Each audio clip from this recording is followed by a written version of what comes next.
اتبعوا ما انزل الیکم من ربکم ولا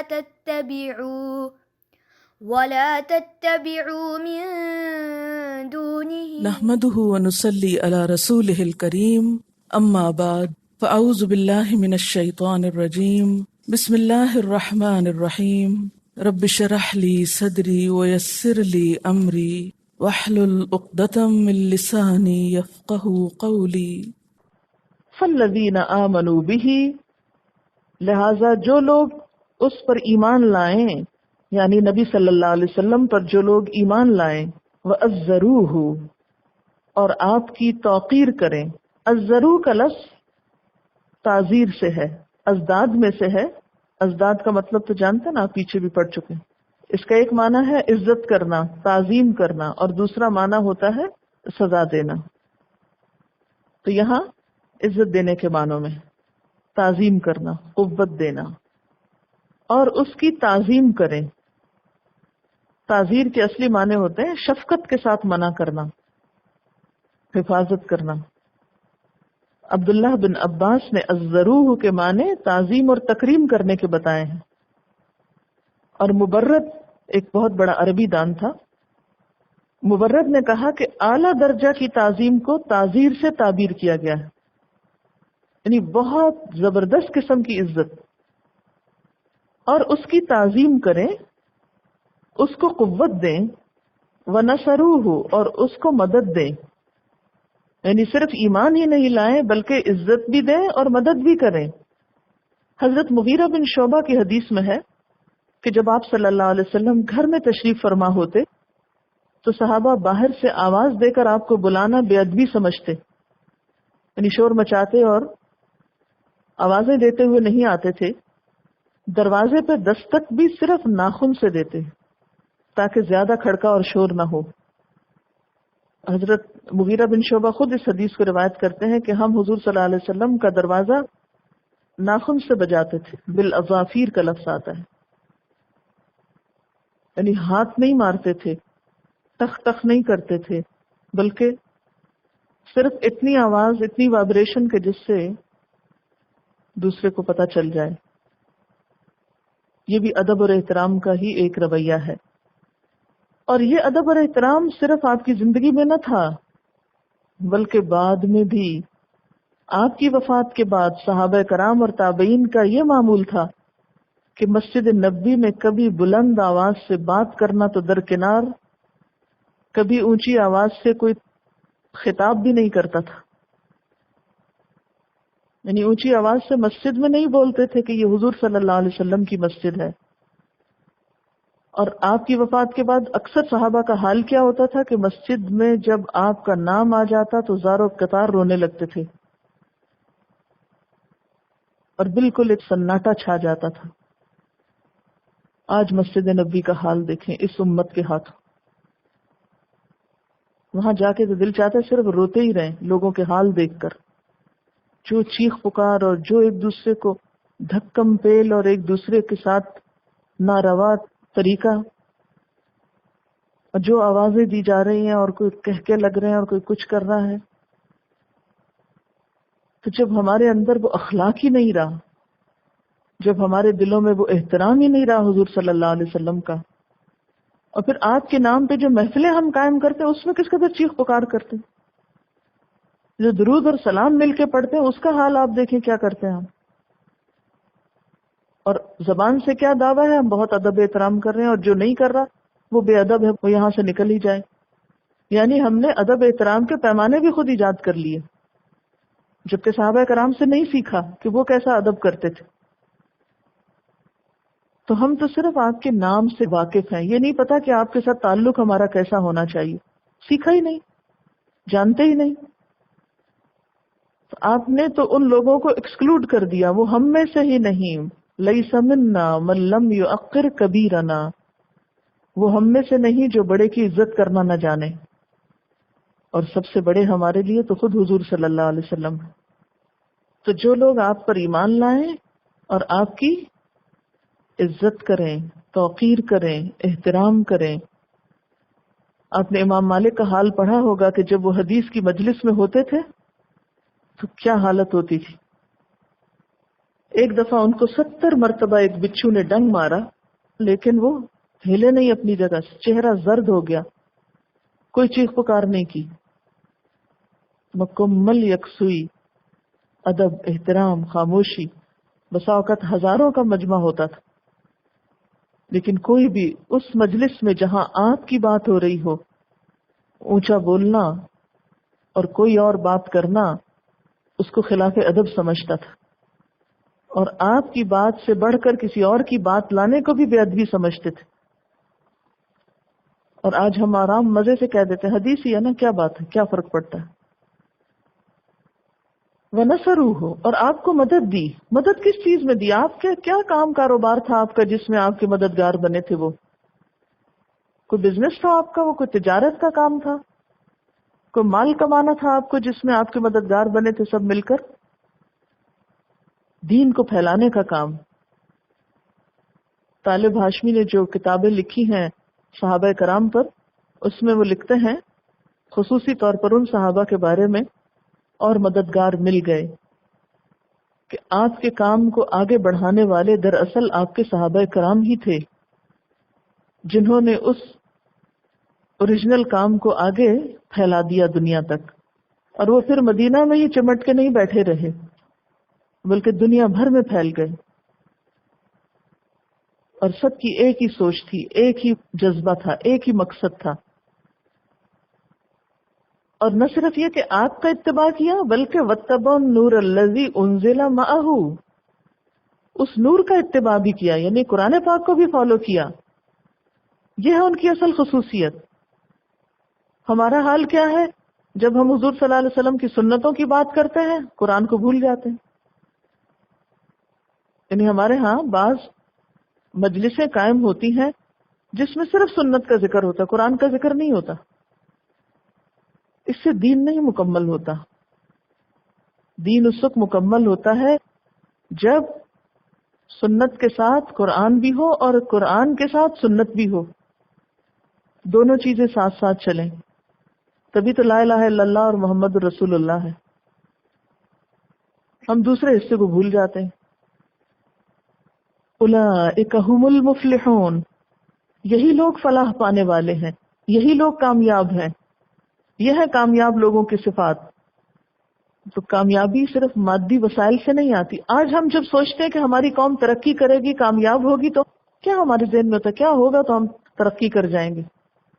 جب ہم کو فلاں ملک سے اتنی امداد ملے گی، اتنی مشینری ملے گی، فلاں اور فلاں چیز کا ٹرانسفر ہوگا ہمارے ملک میں، فلاں فلاں انویسٹمنٹ کرے گا، پھر ہم خوشحال پاکستان بنائیں گے. تو یہاں پر آپ دیکھیے کہ کامیاب ہونے والے گروہ کی جو صفات بتائی گئی ہیں، یہ صفات مادی نہیں، اخلاقی ہیں. اخلاقی تربیت سے قومیں سنبھلتی ہیں، اور اخلاقی تربیت تعلیم سے ہوتی.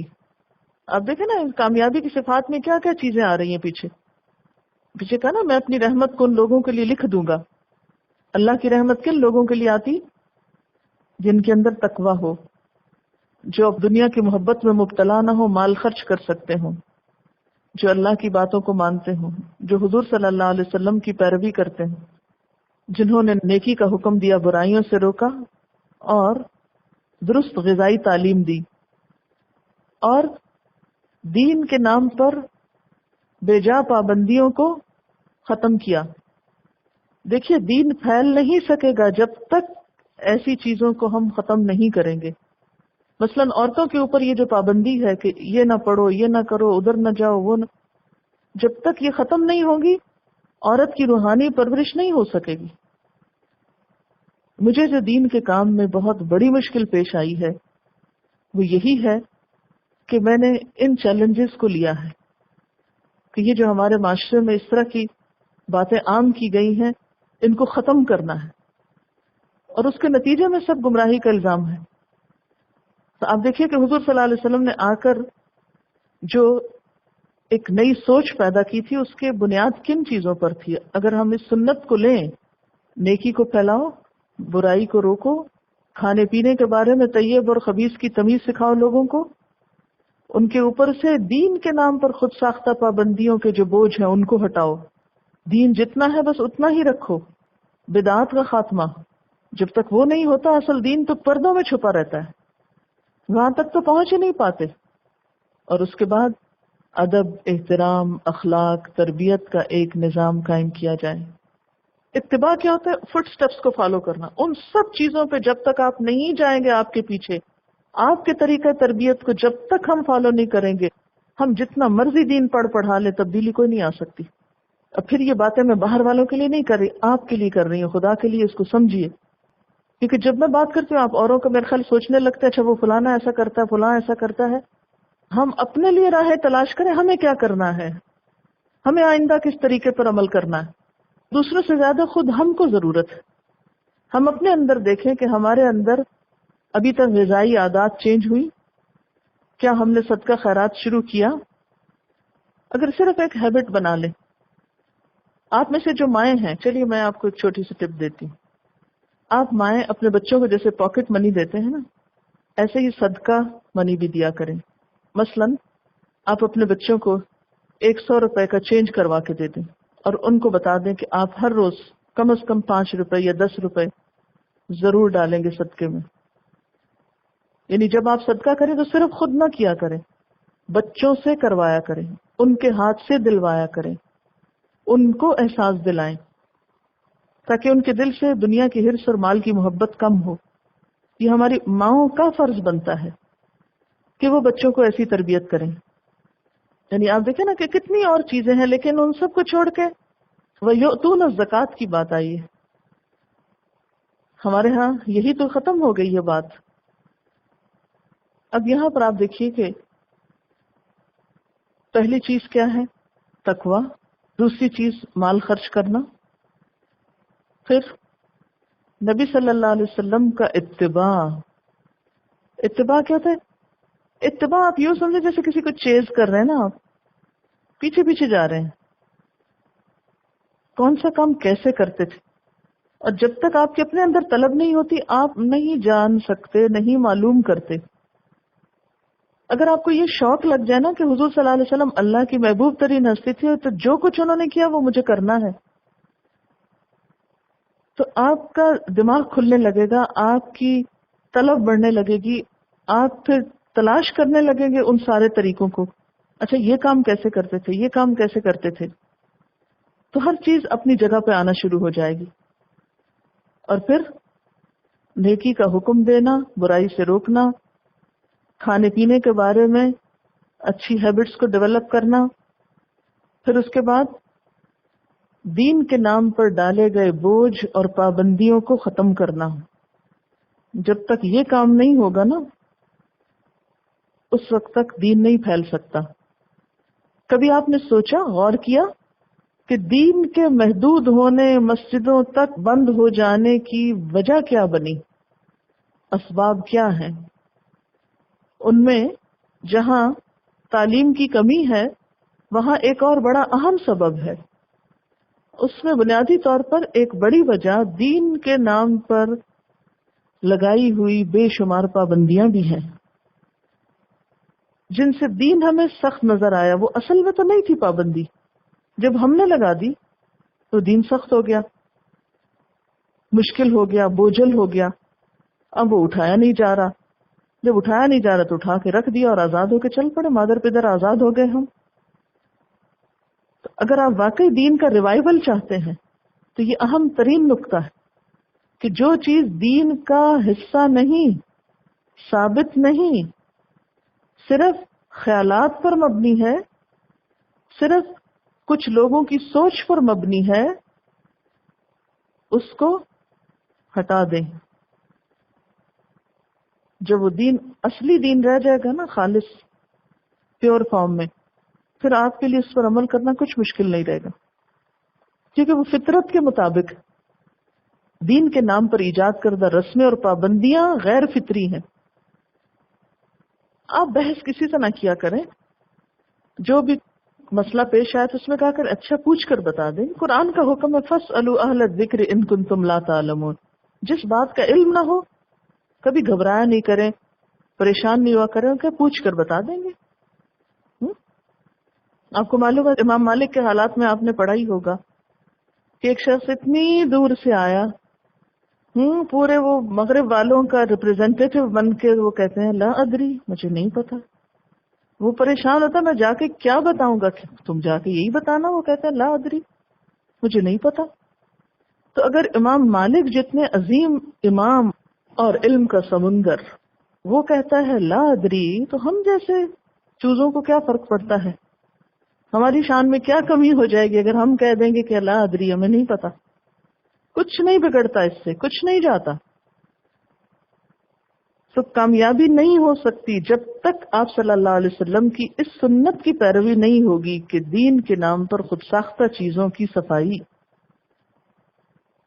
پھر اسلام کا نظام احترام اور ادب اور حفظ مراتب، کس کا مرتبہ کیا ہے، کس کا درجہ کیا ہے، کس کا مقام کیا ہے، جب تک اس کو نہیں ریسٹور کریں گے اس وقت تک بھی نہیں کام ہوگا۔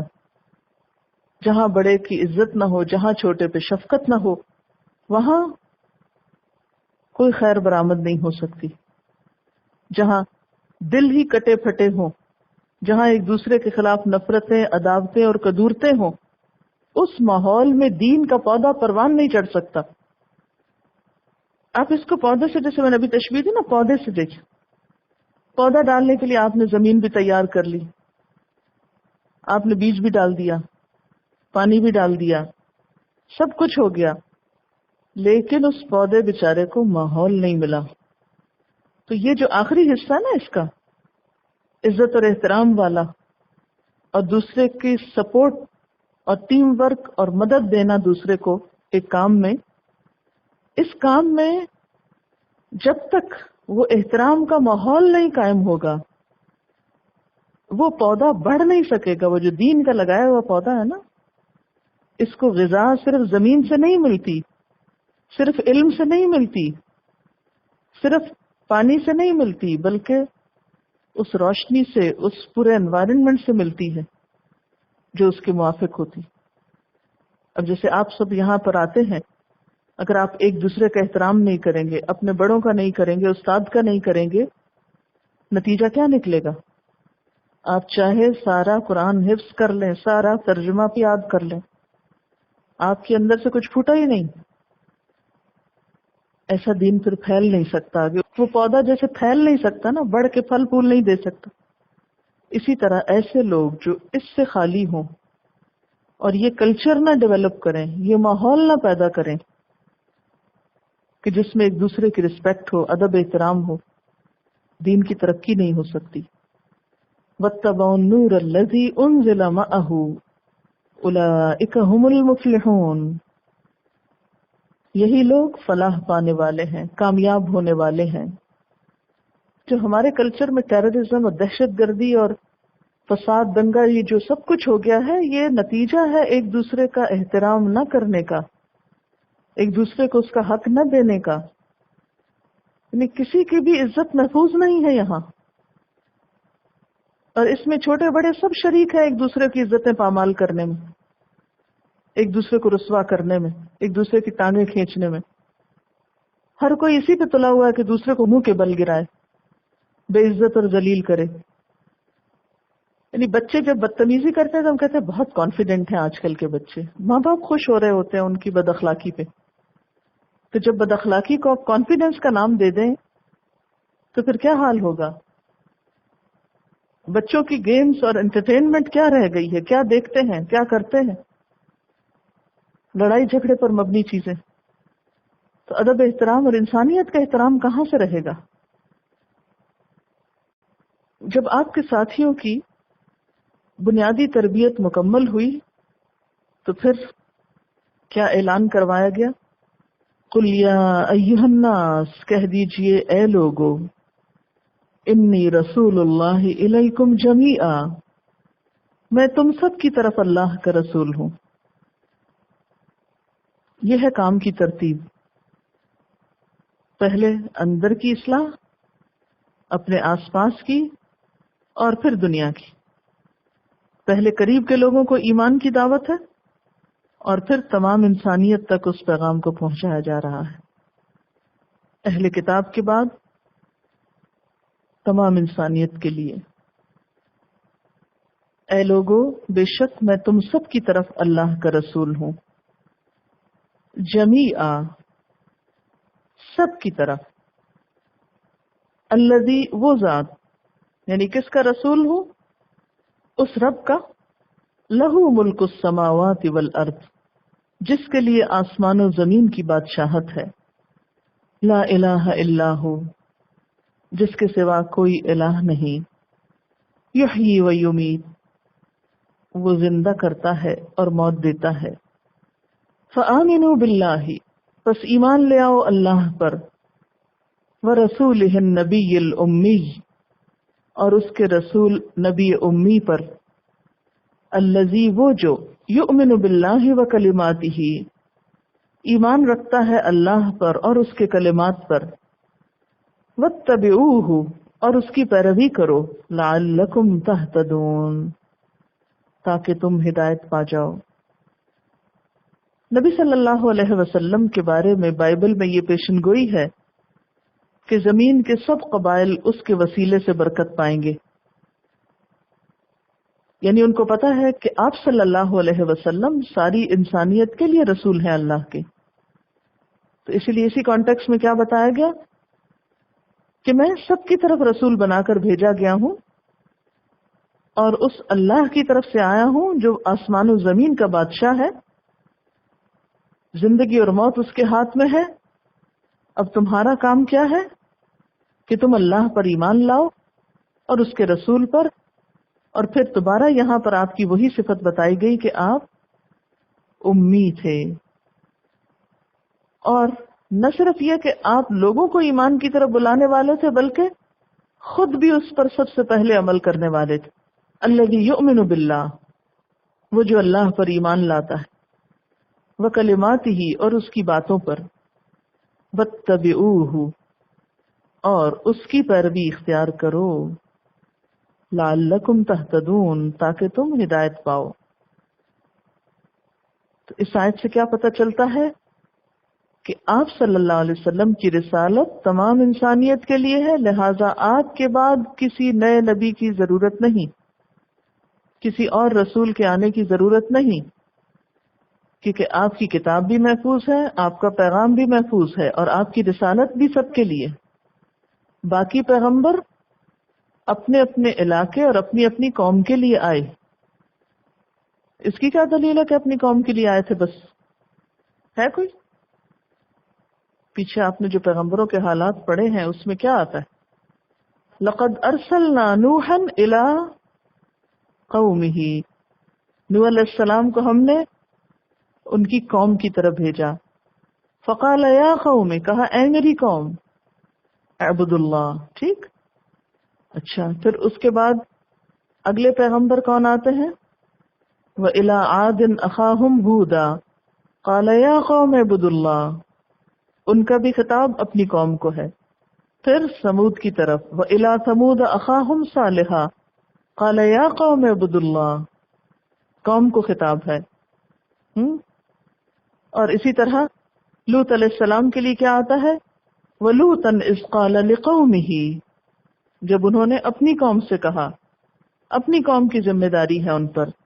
شعیب علیہ السلام، وَإِلَىٰ مَدْيَنَ أَخَاهُمْ شُعَيْبًا قَالَ يَا قَوْمِ اعْبُدُوا اللَّهَ، اپنی قوم کو کہتے ہیں کہ اللہ کی عبادت کرو.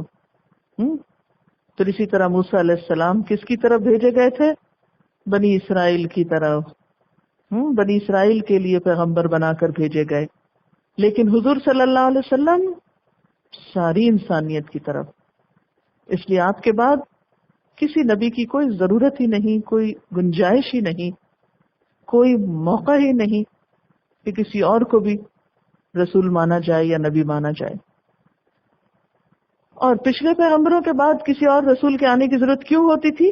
کیونکہ ان کی تعلیمات میں تبدیلی ہو جاتی، کتابیں محفوظ نہ رہتی، پیغمبروں کی سیرت محفوظ نہ رہتی. پھر بطور سزا کچھ چیزوں کو جیسے حرام کر دیا گیا تو شریعت اپنی اصل شکل میں باقی نہیں رہی تھی.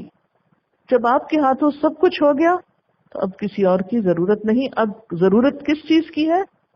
کہ انہی تعلیمات کو لے کر یہ امت پوری دنیا میں پھیلے اس پیغام کو پہنچانے کے لیے.